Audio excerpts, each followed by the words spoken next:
उसको क्योंकि फवाद भाई हमारे पास 2 मिनट रह गए हैं। जी शाह होप भी आ गए हैं लाहौर के पास, शाह होप के साथ आपका वो भी आ गया है, शाह होप के साथ डेविड वीजे को भी मैं देख रहा था नेट पे बॉल कर रहे हैं। ठीक है, तो ये बड़ी चीज़ है, बड़ा साइन है। तो मैं तो आपको पता है लाहौर के साथ जाऊंगा, मैं जिसके साथ जाऊंगा आप सर दोनों जो हम उसके अगेंस्ट जाएंगे। और हम हारून साहब से भी प्रेडिक्शन लेते हैं, लेकिन हारून साहब को खुशखबरी भी सुना देंगे। कल उन्होंने जिस टीम को पिक किया था, आउट ऑफ ऑल ऑड्स वो टीम जीत गई। और हारून साहब आप जो है वो 6 स्कोर है आपका, मेरा भी 6 स्कोर है, फवाद साहब 3 पे हैं। सो एक तो आपको मुबारकबाद, दूसरा आज जो मैच होना है लाहौर कराची में, उसकी आपकी क्या प्रेडिक्शन है?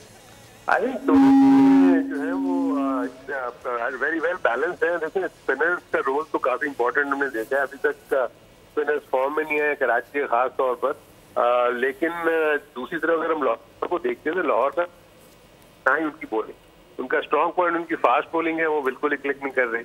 तो आज मैं एक्सपेक्ट करेंगे उनकी फास्ट बॉलिंग को क्लिक करना चाहिए। तो आई थिंक ऑन पेपर तो मुझे लाहौर काफी स्ट्रॉन्ग साइड लग रही है, लेकिन मैं कराची को रेट करूंगा कि कराची ज्यादा अच्छी है। ऑलराइट, सो हारून रशीद साहब कराची, मैं भी Karachi, and the odd man out Fawad साहब जो है वो लाहौर को पिक कर रहे हैं। ऑल्दो इन्होंने इस बार क्रीज से बाहर निकल के इन्होंने खेला है, so I think this is the time के फवाद साहब के सितारे जो है वो दूसरी तरफ से निकलना शुरू होंगे और ये पॉइंट टेबल में ऊपर आएंगे। सर कल के मैच की प्रेडिक्शन ले लेते हैं, बिकॉज कल जो पहला मैच होना है वो क्वेटा और मुल्तान का होना है, मुल्तान में होना है। उसमें हारून साहब पहले आप प्रेडिक्शन दे दें ताकि हमें भी गाइडेंस मिल जाए कि क्या करना है। बहुत ही इंटरेस्टिंग मैच होगा वो वाला भी। आई थिंक मैं फील करता हूँ कि मुल्तान आप देखेंगे बहुत क्लोज जाके मैच आया है, क्योंकि वो और जीत रहा था, और आई थिंक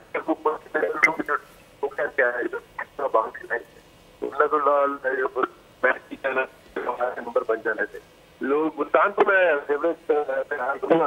हारून साहब आपकी टीम प्लीज बता दें कल के लिए। मुल्तान कह रहे हैं, मुल्तान कह रहे हैं। ऑलराइट ग्रेट सर, आप मुल्तान ओके। सो हमारे दोनों एक्सपर्ट्स दोबारा इन्होंने हाथ मिला लिया है। सो मुझे I will have to go to the other side, I will go with Quetta, और देखते हैं फिर क्या होता है।